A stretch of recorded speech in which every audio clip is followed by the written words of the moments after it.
عليكم ورحمة الله تعالى وبركاته داوديال meel kasta oo aad joogtaan habeenimo wacan oo wanaagsan halkani waa TV-ga qaranka Soomaaliyeed oo si toos ah wada socotaan wararkii dalka iyo dibadda naga soo gaaray qodobada aan ku haynana warkayga waxaa ka mid ah madaxweynaha Jamhuuriyadda Federaalka ee Soomaaliya ayaa qadka taleefanka kula hadlay madaxweynaha dalka Uganda ugu hambaliyay guushii uu ka gaaray doorashadii dhawaan ka dhacday dalkaasi Uganda xildhibaan ka tirsan golaha baarlamaanka Jamhuuriyadda Federaalka ee Soomaaliya ayaa maanta ansixiyay heshiiskii lagu dhisay urur goboleedka IGAD madaxweynaha maamulka koonfur galbeedna waxa uu maanta kulan la qaatay qaybaha kala duwan ee bulshada isagoo inta badan kulankaasi lagaga hadlayay xaaladaha abaareed ee ka jira deegaanadaasi caalamkana dabcan qodobada aad ku maqli doontaan waxaa ka mid ah Israa'iil oo sii wado suuqa ay ku hayso dadka reer Gaza iyadoo tan iyo markii heshiiska bisha Oktoobar la gaaray sanadkii hore ilaa haatan ay sii socdaan weerarada ay ka geysanayso marinka Gaza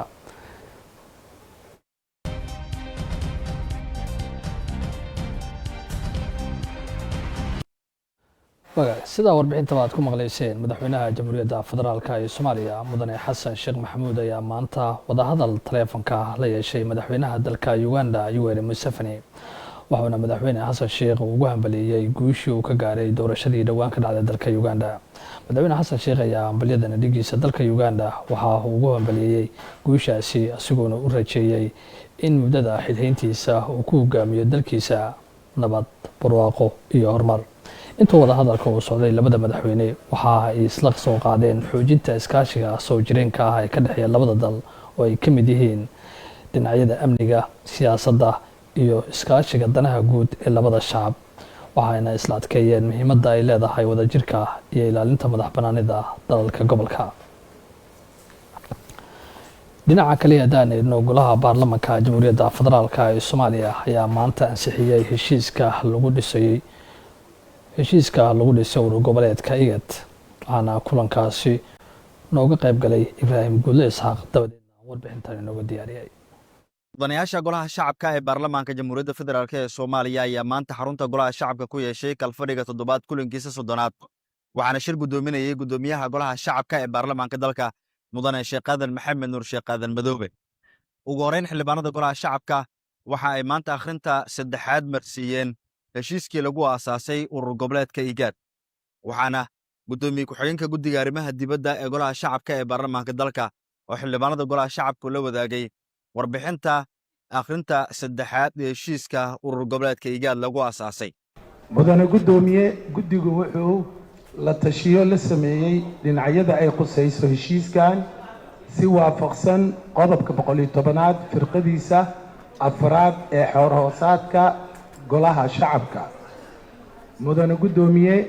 heshiiskan ayaa ujeedadiisu tahay in lagu xoojiyo iskaashiga siyaasadeed dhaqaale bulsho iyo amni ee dalalka geeska Afrika si loo horumariyo dhaqaalaha gobolka loona dardargeliyo nabadda iyo xasiloonida loona maareeyo khayraadka dabiiciga ah wuxuu sidoo kale abuurayaa qaab dhismeed lagu xoojinayo unugyada IGAD loona fududeynayo fulinta siyaasadaha iyo barnaamijyada isla markaana horumarinta iskaashiga caalamiga ee gobolka iyo hay'adaha caalamka intaas kadib xildhibaanada golaha shacabka ee baarlamaanka dalka oo cod u qaaday heshiiskan waxa ku ogolaatay 141 xildhibaan laba xildhibaan ayaa diiday hal xildhibaan oo uu ka aamusay sida uu sheegay gudoomiyaha golaha shacabka ee baarlamaanka dalka oo kulanka shir gudoominayay kooramkan marka wuxuu ku buuxsamay horta 140 iyo saddex waxa hal qof gadaal ka yimid 144 noqday hal qof waa aamusay labadana waa diideen 140 iyo koow waa ogolaadeen sida daraadeed waa ansax aad iyo aad u mahadsantihiin dhinaca kale xildhibaanada golaha shacabka ee baarlamaanka Jamhuuriyadda Federaalka ee Soomaaliya ayaa akhrinta koobaad marsiiyay hindis sharciyeedka sharciga ciqaabta Soomaaliya oo ay soo diyaarisay wasaaradda cadaaladda iyo arrimaha dastuurka ee xukuumadda federaalka ee Soomaaliya waxaana wasiirka wasaaradda cadaaladda iyo arrimaha dastuurka ee xukuumadda federaalka ee Soomaaliya oo xildhibaanada golaha shacabka la wadaagay warbixinta akhrinta koobaad ee hindis sharciyeedkan xeerka ciqaabta Soomaaliyeed ee 1962 ee hadda lagu dhaqmo sharci lambar 5 ee ku taariikhaysan 16 12 1962 waxa uu ka kooban yahay 565 qodob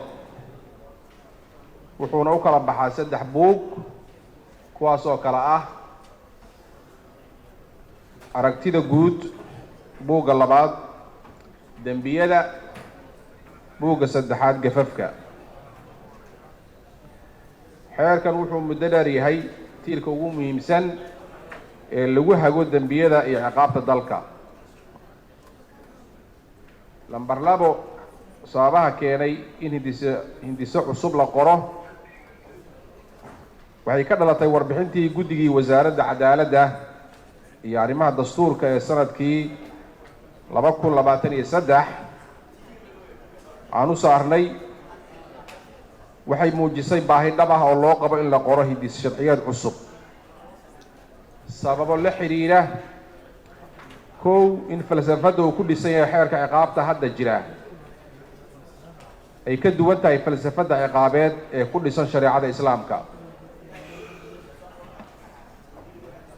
labo in loo baahan yahay sharciga la waafajiyo shariicada islaamka dhaqanka suuban ee bulshada Soomaaliyeed iyo xaaladaha casriga ah ee maanta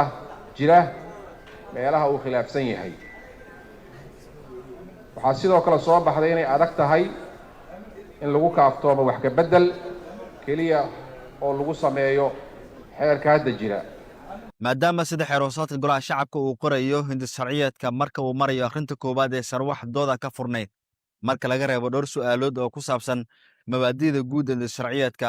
sidaas daraaddeedna su'aalo arrimahaas ku saabsan ayay xildhibaanada qaarkood weydiiyeen wasiirka wasaaradda cadaaladda iyo arrimaha dastuurka ee xukuumadda federaalk ee Soomaaliya oo dhankiisa ka jawaabayay su'aalaha xildhibaanada ay weydiinayeen gudoomiyaha golaha shacabka ee baarlamaanka jamhuuriyadda federaalk ee Soomaaliya mudane Sheekh Aadan Maxamed Nuur Sheekh Aadan Madoobe oo kulanka soo xiray waxa uu faray guddiga ku shaqada leh hindis sharciyeedkan inay la wareegaan isla markaana ay soo diyaareen aqrintiisa labaad golahana dib ugu soo celiyaan si looga doodo qodobadiisa sida akhyaarta soo jeedeen oo ama sharcigeena uu qabo akhrinta koowaad markii la akhriyo mabaadi'da guud wasiirka la su'aalo waxaa lagu wareejinayaa guddi qoseeyo marka guddigii garsoorka iyo cadaaladda lagu wareejiyo ayaga oo maartay ka soo baaran degay xildhibaanada soo jeedintooda soo tixgeliyay wada tashi wixii u baahan soo tashada inay nagu soo celiyaan aad iyo aad u mahadsantihiin fadhigeena maanta waa inoo xaniyo assalaamu calaykum Ibraahim Budle Isxaaq raadiyo telefishinka qaranka Soomaaliyeed xarunta golaha shacabka tisho senatarada golaha aqalka sare ee Soomaaliya ayaa akhrintii labaad marsiiyay hindis sharciyeedka daawada oo ay horgeysay wasaaradda caafimaadka ee xukuumadda federaalka ee Soomaaliya warbixintaasi waxaa noo haya Muqtaar Cabdicasiis Timcade kalfadhiga toddobaad kulankiisa 15aad ee golaha aqalka sare ee baarlamaanka jamhuuriyadda federaalka Soomaaliya oo uu gudoominayay gudoomiye ku-xigeenka koowaad ee golaha aqalka sare mudane Cali Shacbaan Ibraahim waxaa maanta akhrinta labaad lagu marsiiyay hindis sharciyeedka daawada kaasi oo ay golaha hor keentay wasaaradda caafimaadka ee xukuumadda federaalka Soomaaliya ugu horeyn gudoomiyaha guddiga horumarinta adeega bulshada golaha aqalka sare ee baarlamaanka jamhuuriyadda federaalka Soomaaliya Senator Cusmaan Dufle ayaa mudanaasha u faahfaahiyay hindis sharciyeedka oo akhrintii koowaad soo maray isla markaana guddigu gacanta ku hayeen isla markaana wax ka bedel ay ku soo sameeyeen qodobada hindis sharciyeedkaasi sidoo kale sixid iyo siiqeen ay ku soo sameeyeen waxaa toosin lagu sameeyay qoraalka ereyga tubaakada sidoo kale waxaa faqradan laga tiray iyo wixii la mid ah si looga fogaado in uu sharciga noqdo mid isku furan faqradda labaad ee qodobka 5aad waxaa lagu sameeyay toosin xagga qoraalka ah waxaana erayada oo leh lagu bedelay waxayna leeyihiin waxayna leedahay intaas kadib wasiirka wasaaradda caafimaadka ee xukuumadda federaalka Soomaaliya Dr. Cali Xaaji Aadan ayaa sharaxay ahmiyadda sharciga daawada uu leeyahay dalka isagoo tilmaamay in sharcigan uu xeerinayo hubinta dawooyinka ka hortagga dawooyinka aan sharciyeysnayn iyo kuwa kiimikooyinka la isku cadeeyo ee suuqyada lagu gado lan haddii ruqsad la'aan meelaha qasqaska iyo isku dardaro lagu sameeyo ruqsad la'aan haddii la sameeyo maxaa dhacaya ayadoo ruqsad aan la siin waxa talaabo laga qaadaa halkaan ay ku qoran tahay ayadana fatashaada iyo dhaqan gelinta sharciga inspection and enforcement wixii marka baalmar sharciga baalmaro ayagoon ruqsad haysanin ayagoon la diiwaan gelinin suuqi lagu iibinaya haddana maxaa laga samaynayaa meeshay ku caddahay maxaa lagu ciqaabayaa meeshay ku caddahay manaasha golaha aqalka sare ee dalka ayaa intaas kadib doodada ka yeeshay hindis sharciyeedka dawada kuwaasi oo senataradu ay hoos ka xariiqeen inay muhiim tahay in sharcigan lagu mamnuuco dawooyinka daraagiska sida tubaakada iyo dawooyinka dumarku ay isku cadeeyaan ee kiimikooyinka rag iyo dumarba waxay ummadii maqaarkoodii bay la direen midabkoodii baa lagu diray wayba ilaaween sidii ay u ekaayeen midabka Soomaaliga sidii uu ahaa waaba la iloobayba maarin in la ahaado waa ceeb in la madoobaado waa ceeb doqon iyo habeen baa madow waxa weeyaan waxay noqotay wax oo caadi ah in dadku iscadeeyaan rag iyo dumarba daawooyinka oo daraagiska oo tubaakooyinka hadda way ku qorantaa laakiin si faahfaahsan uguma qorno tubaakooyinka lagu leeyahay ilmihii yaryaraayo dugsiga sare dhiganaya ayagoo galaaskii fadhiyay ay canka ugu jiraa taabuu iyo wixii la lahaa ayada ruuxeeda muhiim waa marka qodobkaas marka aan sii dhamaystirno waxaa ka mid ah marka sida daraagiska iyo agabka waxaa ku qoran qodobka ka sii dambeeya waxaa ku qoran agabka ay aadanuhu u isticmaalaan inay isku cadeeyaan ama isku nadiifiyaan wasiirka wasaaradda caafimaadka ee xukuumadda federaalka Soomaaliya ayaa ka jawaabay su'aalaha senataradu ka weydiiyeen dhismaha hay'adda dawada iyo agabka caafimaadka Soomaaliyeed iyo waxa ka dhalan kara hubanti la'aanta dawooyinka dalka soo gala yaase controller haddii ay fasaxdo wax qalad ah ama la xisaabtama ama la soconayo haddii wax qaldan ay fasaxdo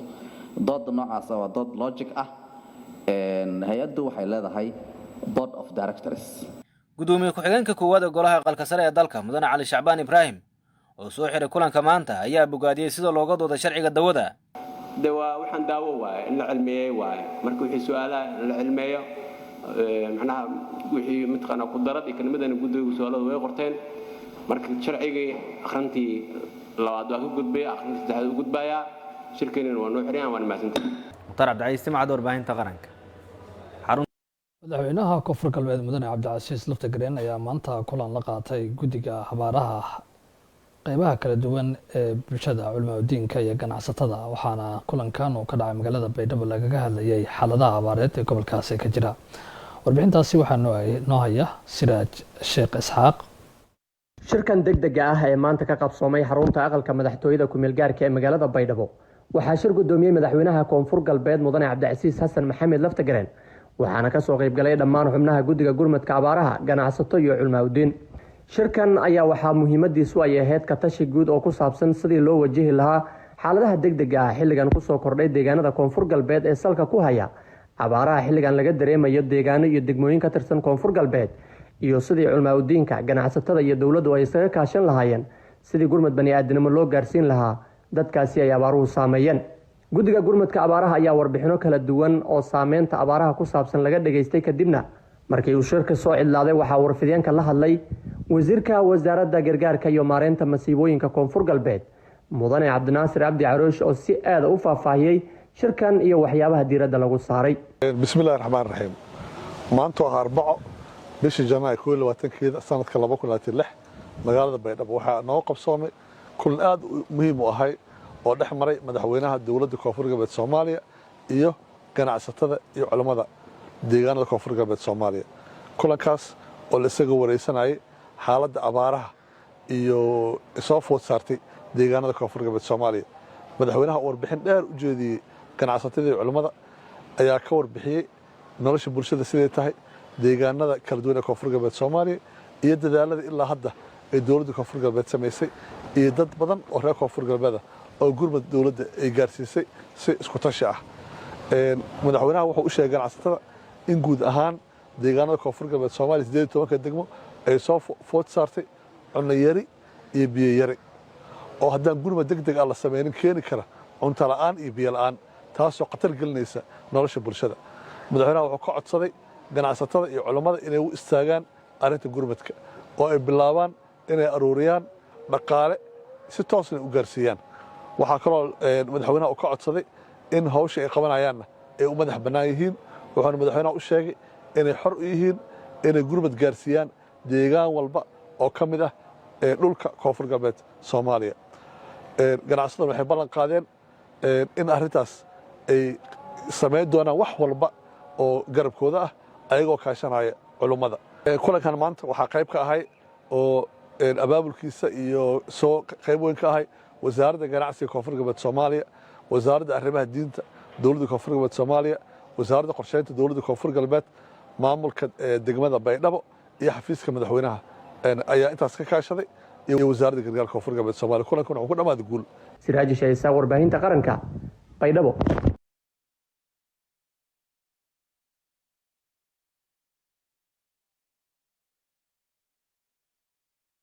saraakiil ka tirsan maxkamadda ciidamada qalabka sida ee dalka ayaa maanta kormeer ugu tagay ciidamada xoogga dalka Soomaaliyeed ee ku sugan xerada Harqaboob ee degmada Gurceel ee gobolka Galgaduud. warbixin arrintaasi la xiriira waxaa noo haya weriye Cabdinuur Ciise Qalmad. maxkamadda ciidamada qalabka sida ay weheliyaan saraakiil ka tirsan hay-adda dambaarista ee CID oo ka jawaabaya dhacdo dhawaan ka dhacday degmada Gurceel ee gobolka Galgaduud taasoo ku dhaawacmay askari ka tirsan ciidanka xoogga dalka. saraakiishan ayaa booqasho ku tegay xerada tababarada ciidanka xoogga dalka ee Harqaboobe waxaana halkan ku soo dhaweeyay taliyaha guutada 27aad qaybta 12aad ee ciidanka xoogga dalka iyo taliyaha saldhigga booliiska ee degmada Gurceel iyo saraakiil kale. saraakiisha maxkamadda ciidamada iyo CID-da ayaa ciidamada militariga iyo booliiska oo si wada jira ula hadlay ayaa sheegay in ciidamada halkan ku sugan ay yihiin walaalo ay mideysay difaaca dalka iyo diinta. hubla aada saraakiisha ciidanka xukunta ee taliyaha guutada garabkayga taagan u horeeyo awaamiiraan siinay haddana hortiinaan ku amraynaa tallaabo sharciya laga qaadaa. waxaan rabnaa askari kasta hubkiisa inuu stoorkiisa dhigto dantiisa magaalada ka soo qabsado markuu soo laabtana oo hubkiisa la wareego shaqadiisa ku qabsado. waxaan rabnaa akhlaaqiyaadka ciidanka in la hagaajiyo. waxaan rabnaa inay meesha ka baxdo ciidanka wax kala sheegsheegiisa macnaha dhexdiisa ku jiro. halkan ciidanka booliiska ku feeshan ciidanka militariga isku feeshan yihiin maadaama labadii ciidan saakay oo magaaladan ka shaqeynaysa aan isku keenay. muhiimaddu waxaa waaye inay si wada jir ah amniga uga shaqeeyaan wax ay kala yihiin aysan jirin. wixii dhacay ee maalin dhaweed dhacay gacmaha sharciga lagu xisaabiyey gacmaha sharciga baarisaa socoto maxkamaday hor imaan doonaan go'aana laga gaari doonaa. cid kasta oo goobtan fadhida ama ciidamada qalabka sida kamid ah wixii ay geysato waa ku kaligeed ayadaan lagu xisaabtama. intuusan ku dilin dilaa la bara asaga adigana waxaa lagu baray ilaali nafta bini'aadanka. aniga shaqo kale meeshaan umaana imaanin dhacdadaasaan u imid dhacday 10kii bishii 1aad 2026 xilli habeen ah 3:40 ku dhacday askari Soomaaliyeed ee magaaladiisa jooga ee militariga ka mid ah. askarigaas haddaan baaris galnay marka koowaad horta askarigaas Allah noo caafiyo. lug baa ka go'day lugtiisa lugtii qaranka uga go'day Allah uga dhigo. ilaahay idinka sugan u rajaynaynaa. inta ku xigta askarigaas goob degmada horteeda loogu yimid dhaawac ku gaaray dhibku ku gaaray dadkii u geystay dhibka u geystay booliiska ay kamid ahaayeen ciidan badan oo hawlgal ku jiray ahaayeen qayb kamid ah u xiran sharciga la geey doona insha Allah hadii alla yiraahdo. baaristiina way socotaa. waxa intaas ku xiga saraakiishu hadday ballantay iyo madaxda isku timid maamulku waxay ku ballameen askarigina inaan laga harin ee xaqiisi meel la saaro lugtiisa godana meel la saaro. waa lagu ballamay dadaana qaato qorta saartay. sidoo kale taliyaha guutada 27aad qaybta 12aad iyo taliyaha booliiska degmada Gurceel oo iyaguna si wada jira halkan uga hadlay ayaa ciidamada u sheegay in laga wada shaqeeyo amniga degmada Gurceel ee gobolka Galgaduud. saraakiisha booliiska waxaan ka codsaynaa inay iyagana sidoo kale inta markuu askariga aftirsayo inay madaxda uu sheegtay ay wacaan dhahan askariga qoraya magaalada ku aragnay magaalada waa laga mamnuuc qoray dhibkeeda bata dhaceeda bata boobkeeda bata wax kasta bata xeerada ka tirsanta amba staffa tahay oo ana ila socota amba taliyaasha kan tahay la socota markaad magaalada guriga aad joogto qoraga dhigo diriiskaaga caadi ee dharkaaga caadiga gasho iska bax ma aha ma oho adoo dhameystiran tag magaalada. xeeradana ka shaqeysaa waa baxda talisaa tahay adoo dhameystiran inaad magaalada tagtid haddii lagu ciidamada amniga ka shaqeynaya ay ku qabtaan ay ku dhaan kaala cadow ma ahan ciidanka amniga. adiga shaqada oo aan ku idmanay mid la mid ah loo idmado iyagana soo adiga difaac soo ma joogtid difaacaaga soo shaqalagaaga ma dirin hadduu igaar qora wato uu ka hor yimaado ee san qorigiisa u wato soo inaad joojiso waajib kugu maaha oo aad qabato soo waajibkaaga maaha kanna waajibkiisa waayo kuna waxaa waaye midka dadka dhacaya mooryaanka ah annaga aan naga mid ahayn ama shaatiga annaga ku qaraabanayay inaan annaguna iska qabanno dadkana ka qabanno waajibaadkaanu kaas waayo askarta militariga ah askarta booliiska waa walaalo waa isku ciidan waa hal ciidan waa hal far waxaan rabnaa dhammaan inagoo isku duuban haddaan militari nahay iyo haddaan booliis nahaba inaan dalka iyo dadka isku si uga adeegno inaan isgarabsanno inaan walaalanahay in midka shaatiganaga shaatigoo doonahaada ama shaatiga dowladnimada ama isagoo shacab inta soo gashada dadka ku dhacaya ama dadka ku waxyeelaynayana inaan ka wada qabanno taasaa noo ballam haddii ilaahay idmo wixii yaroo dhacay habin dhaweed waxay ahayn wax laga baaqsan karay waxaa naga dhaawacmay askari walaalkeena oo xoogga dalka Soomaaliyeed ka tirsan sifada wax ku gaareenu ma ahan sifo loogu talagalay ama sifo ku talagal ahayd ma ahayn booqashadan ayaa qayb ka ah dadaalada lagu xoojinayo cadaaladda kala dambeynta iyo sugidda amniga guud ee degmada Guraceel ee gobolka Galgaduud Cabdinuur Ciise Qalamed Guraceel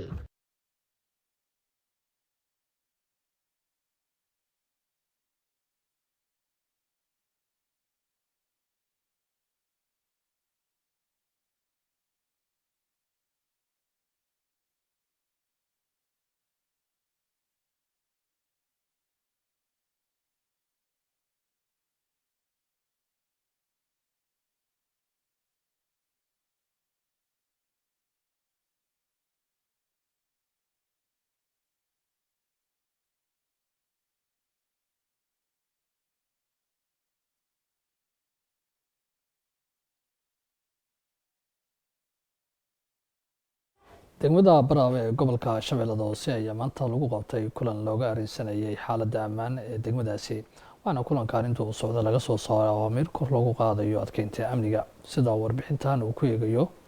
Shilaawe Cabdullaahi Cabdi kulankan oo ay yeesheen saraakiisha ammaanka iyo madax dhaqameedka magaalada Baraawe ayaa lagu shaaciyay awaamiir lagu adkeynayo ammaanka magaalada isla markaana saldhigga degmada Baraawe ayaa lagu soo bandhigay waxyaabo maanka dooriya iyo dad ku eedeysan iyagu keeneen isla markaana ka ganacsanayeen waxyaabahan ugu horeyn waxaa goobta ka hadlay qaar ka mid ah madax dhaqameedka degmada Baraawe iyagoona isku raacay mahadcelinta inay garab taagan yihiin hay'adaha ammaanka maana tirmeeni waana vitu masomo tozeze wanashke vitu maana ijihibayawe watozeze ni chintu akhlaqi mbovu mandorie izi zaani noqono taliyaha guutada taliyaha daraawiishta saraakiisha kala duwan gudoomiyaha maxkamadda gudoomiyaha ururka dhalinyarada bahda saxaafadda odayaasha dhammaan aad waa salaamintihiin salaan kadib laamaha amniga guud ahaan aad ay u mahadsan yihiin waa aga mahad celinaynaa baaritaanka howsha weyn ay ku qaadeen degmadan mar waxay soo qabteen laamaha amniga waxyaabaha dhacay oo raashin ka mid ah raashin 2 sano 3 sano dhacay la cunaayay ay soo qabteen iyo loorar lagu bedelayay makiinadii marka loorka lagu tolaayo soo qabteen aad ugu mahadsan yihiin shalaytoon waxay soo qabteen darogada horteena taalo xashiishka iyo kaniinka noocyadiisa kala duwan waxaan leeyahay aad u mahadsantihiin shaqada waa shaqada isku ogeen in degmadaas laga nadiifiyo waxyaabaha maanka dooriya gudoomiye ku-xigeenka amniga iyo siyaasadda degmada Baraawe Cabdi Axmed Yuusuf ayaa sheegay in la sii wadi doono howlgalka lagu baacsanayo waxyaabaha maanka dooriya meeshan waxaa yaala xashiish meeshan waxaa yaala kaniiniyaal darooga arrintan waa arrin bulshada horta dhibaato weyn ku haysay aan wada ognahay amnigiina qalqal iyo dhibaato gelisay markay bulsho ahaan qarribtay haddana amnigii haddana qarribtay waxaa laga maarmaan noqota marka in wax laga qabto arrintaas iyadoo la iskaashanayo amni iyo maamul iyo odayaalba waa loo kacay ilaahay mahad ha ka gaarto laamaha amniga oo aad uga shaqeeyana aad ugu mahadsan yihiin waa u jeediin maanta waa la soo qabtay dadkii dambiilayaasha ahaa ee bulshada waxaan siinayana gacantaa lagu soo dhigay waa xiran yihiin haddana indhahoodaa ku aragteen insha allaahu waxa ay mudan yihiin iyo maxkamaddooday wajahayaan haddii ilaahay qadaro taliyaha ururka 61aad guutada 6aad qaybta 6aad ciidanka dhulka xoogga dalka Soomaaliyeed kabtan Jamaal Cilmi Aadan ayaa sheegay in ciidii ka shaqeysa waxyaabahan lagula dagaalami doono sida loola dagaalo khawaarijta isla markaana la qaata awaamiirta hay'adaha ammaanka si wada jira laamaha amniga iyo bulshada qaybaheeda kala duwan halkaan ayuu ku sugan waxaan rabnaa bulshada inaan gaarsiino arrimaha soo socda qodobka koowaad daraagiska oo u jeediin hortanada yaala arrintaasu magaaladan Baraawe iyo geeseeda ama nawaaxigeeda waxay ku haydaa dib weyn waxaan ka qaadanay go'aan wada jir ah waxa loo fuliyay si wada jir ah waxaan ugu baaqaynaa bulshada Baraawe iyo nawaaxigeeda degan inaysan hadda wixii ka dambeeyay arrintaas ay ka waantoobaan ugu dambeyn waxaa goobta ka hadlay taliyaha saldhigga degmada Baraawe gaashaanle dhexe Maxamed Cali Guud oo shacabka Baraawe u sheegay in la soo qaban doono qof kasta oo u hoggaansami waayay amarada lagu adkeynayo ammaanka magaalada caasimada dowlad goboleedka Koonfur Galbeed ee Baraawe magaaladan ay caasimada dowladda Koonfur Galbeed Baraawe ka shaqeeyaan dhamaantiyo in isdiiwaangeliyaan waay isdiiwaangelintaas intii dhamaantiyo maran waay digniintan wali ka egdaa geeka oo ma aragnay arbaa'ata ilaa khamiis sabtu wal qobado doon baawrkii hanis diiwaan geliyo baawrta lamano oo qaarna takhaasiyo oo ka shaqeysadaan eelboorka magaalada ka shaqeysadaan qaarna baabur oo mas'uuliin leh oo ma aragnay oo ka shaqeeyahayaan caasimada dowladda Koonfur Galbeed ee Baraawe ka shaqeeyahayaan ya iskule ya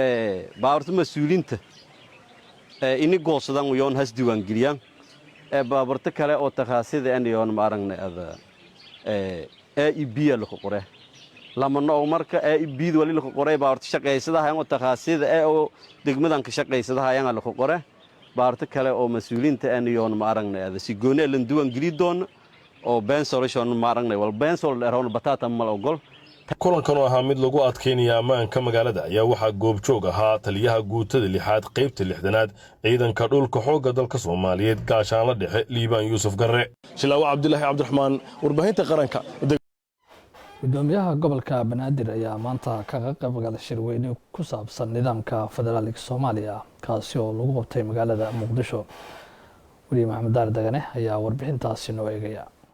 waxaa maanta magaalada Muqdisho ka furmay shir cilmiyeedka shanaad oo ay qabanayso xarunta cilmi baarista iyo daraasaadka ee maqaasid kaasi oo socon doona muddo 2 maalmood ah sanadkan shirka waxaa diiradda lagu saarayaa federaaleynta Soomaaliya ma siyaasad murugaysan baa mise waa tubta wax wada lahaanshaha kulminaysa iyadoo la isweydaarsanayo su'aalo la xiriira aayaha iyo suuragalnimada xasiloonida dalka lagana eegayo aragti ka duulaysa hab xukunka islaamka iyo maqaasidda shariicada islaamka inta uu shirku socdo waxaa lagu soo bandhigi doonaa ilaa 18 cilmi baaris iyo dood wadaagyo waxaana ka qayb galaya aqoon-yahano Soomaaliyeed iyo kuwa ka kala yimid 8 dal oo caalamka ah kuwaasi oo ka tirsan dalalka bariga Afrika iyo dunida Carabta agaasimaha xarunta maqaasid Dr. Cabdiwahaab Axmed Al-Saciidi oo ka hadlay furitaanka shirka ayaa waxa uu carabka ku adkeeyay muhiimadda shirarka cilmiyeed iyo heerarka horumar ee ay soo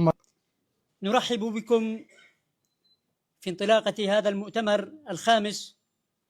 الذي يأتي في لحظة تاريخية فارقة من مسيرة أمتنا ووطننا الصومال وهو يأتي كارتداد من ارتدادات طوفان الأقصى الذي أحدث تحولا جذريا في حركة التاريخ المعاصر لقد أخذ مركز المقاصد على عاتقه تفعيل الجهاد الحضاري وفقه المجتمع والرباط على ثغور القضايا الكبرى ومسائل الشأن العام فيدفع عنها الضمور والاصطلام ويرفع موقعها إلى حمى الإسلام. dhankiisa Sheekh Bashiir Axmed Salaad oo ku hadlayay magaca hay'adda culimada Soomaaliyeed ayaa sheegay in nidaamka federaalka uu kala fogeeyay bulshada Soomaaliyeed isaga oo xusay in shacabka Soomaaliyeed uusan weli u diyaarsanayn ku dhaqanka nidaamka siyaasadeed ee federaalka dhinaca kale Sheekh Fardowsa Cabdikariin ayaa waxay tilmaantay in shirarkan oo kale ay sare u qaadayaan ka qaybgalka haweenka doodaha adag ee la xidhiidha arrimaha bulshada siyaasadda iyo arrimaha diinta. markas almaqaasid kaasoo maanta loogu talagalay in diiradda lagu saaro lagu dharaandhiriyo laguna xaliyo arrimaha hadda taagan oo federaalka uu ka mid yahay taasoo aan ognahay maanta siyaasaddeena meesha ay marayso iyo baahida aan u qabno. waxaan ooga mahad celinaynaa markasul maqaasid kaalinta weyn uu ku leeyahay mar walba in uu xoogga saaro uu diiradda saaro guro arrimaha mujtamaca haysto isagoo u raadinayo xal ku dhisan asaalatul manhaj iyo faham qoto dheer oo lagu xalinayo barnaamijkaas aad loo fahamsan yahay siyaasaddiina la waafajinayo aad ayaan ugu mahad celinaynaa dhammaan. dhankiisa doctor maxamed rafiic oo ka socda boqortooyada morocco kana mid ah aqoon-yahanada ka qaybgalaya shirka kuna hadlay magaca martida ayaa muujiyey farxaddooda ku aadan joogitaankooda Soomaaliya iyo ka qaybgalka shirarkan. نعرب لكم عن شكرنا وتقديرنا لحسن استقبالكم وجميل احتضانكم لهذه الفعالية العلمية المباركة وتأمينكم لضيوف البلد ولمثل هذه الفعاليات. كما نعرب عن شكرنا وتقديرنا لمركز المقاصد للبحوث والدراسات الذي أبلى البلاء الحسن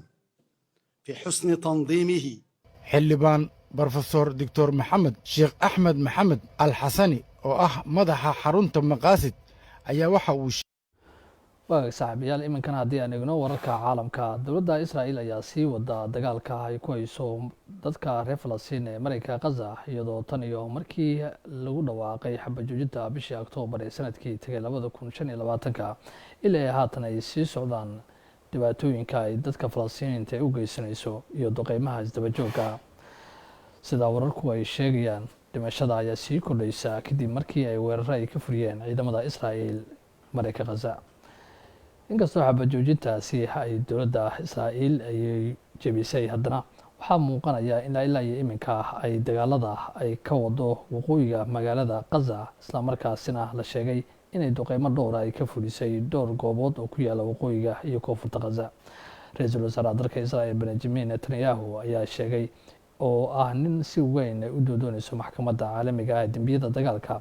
inuu aqbalay guddigii nabadda ee Gaza ee uu dhawaan u dhisay madaxweynaha dalka Mareykanka Donald Trump. Hay'adda wasaaradda caafimaadka ee Falastiin ayaa iyadu sheegtay in ugu yaraan 483 qof oo Falastiiniyiin ah ay dhinteen isla markaasna ay ku jiraan 169 caruur ah kuwaas oo ku dhintay duqeymo ay ciidamada Israa'iil ka geysteen waqooyiga magaalada Gaza tan iyo markii lagu dhawaaqay xabajoojinta markaasi bishii Oktoobar ee sanadkii tagay 2025. ciidamada Israa'iil ayaa qarxiyay dhismayaal dhowr ah oo ku yaala waqooyiga Gaza iyadoo weli ay sii socoto burburinta ee lagu hayo guryaha dadka Falastiiniyiintu ay degan yihiin. arrintan ayaa ah mid si weyn weli uga jirta gudahaasi isla markaasina ay shacabka reer Falastiin ay u sheegayaan adduunka in ay Israa'iil weli sii wado suuqa ay dadkaasi ku hayso. guddaan saaxiibayaal waxaa la soo gaaray wixii dalka dibadda naga soo gaaray gabadhiisa waxaan la socodsiinayay anigoo ilka casa ah isla markaasna waxaad kala socoteen TV-ga qaranka Soomaaliyeed. intaan warkan mid la mid aan ku kulmi doono dhammaanteen isku duuban waxaan idinkaga tegaynaa sidaas iyo